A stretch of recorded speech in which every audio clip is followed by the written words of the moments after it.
খেজুরিতে দুই বিজেপি কর্মীর মৃত্যুর ঘটনায় হাইকোর্টের প্রশ্নের মুখে প্রথম তদন্তকারী অফিসার। ময়নাতদন্তের পর কেন বারবার চিকিৎসকের সঙ্গে কথা বলেন তদন্তকারী অফিসার? প্রশ্ন বিচারপতি দেবাংশু বসাকের ডিভিশন বেঞ্চে।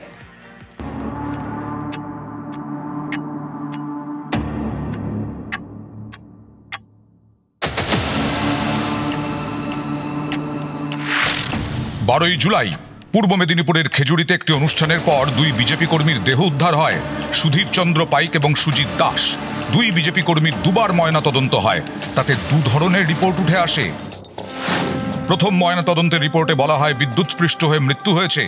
দ্বিতীয় ময়নাতদন্তের রিপোর্টে লেখা হয় দেহে আঘাতের চিহ্ন মিলেছে।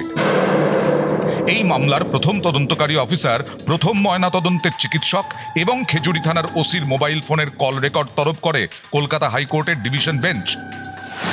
সেই রিপোর্ট খতিয়ে দেখা গেছে প্রথম ময়নাতদন্তের আগে এবং পরে একাধিকবার সংশ্লিষ্ট চিকিৎসকের সঙ্গে কথা বলেন তদন্তকারী অফিসার।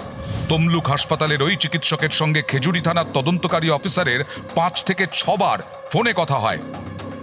এ নিয়েই প্রশ্ন তুলেছে বিচারপতি দেবাংশু বসাকের ডিভিশন বেঞ্চ।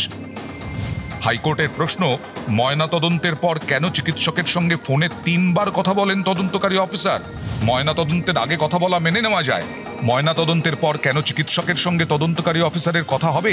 পুলিশ কেন প্রথম ময়নাতদন্তকারী চিকিৎসকের কোনো বয়ান নেয়নি? তদন্ত নিয়ে রিপোর্ট পেশের জন্য সিআইডিকে 7 দিন সময় দিয়েছে আদালত। খেজুরির এই জোড়া খুনে সিবিআই তদন্তের দাবিতে প্রথমে মামলা দায়ের হয় কলকাতা হাইকোর্টের সিঙ্গল বেঞ্চে।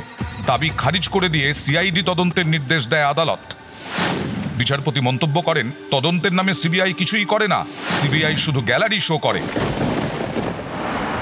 সিঙ্গল বেঞ্চের এই রায়কে চ্যালেঞ্জ করে ডিভিশন বেঞ্চে মামলা করে নিহতদের পরিবার। সেই মামলারই শুনানি ছিল এদিন। নিউজ 18 বাংলা।